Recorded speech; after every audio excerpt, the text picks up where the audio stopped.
I'm Peter Block for On the Scene here in Chicago at ACC 2016. With me is Michael Shohat from Israel.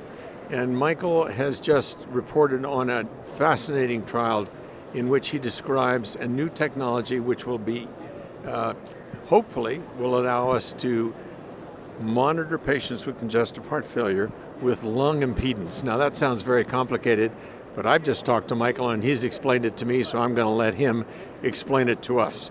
So Michael, tell me first off what lung impedance is and how you measure this.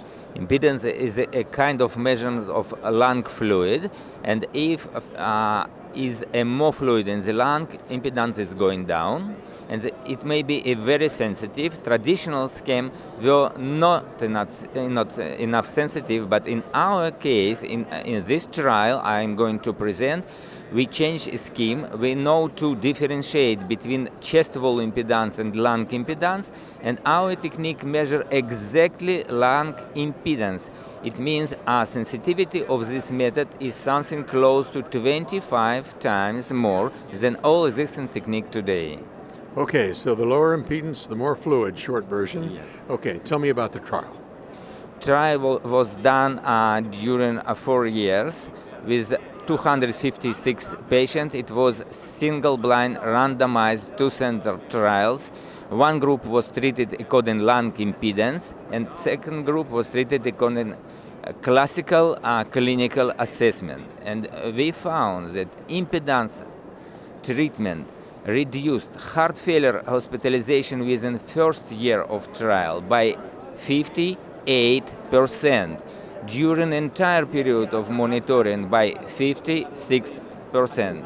Also important that all kind of hospitalization were reduced by 39%. And additional important point that heart failure death was reduced in monitored group by 62%, and all cause of mortality reduced by 43%. I think it's a very, very, very important result.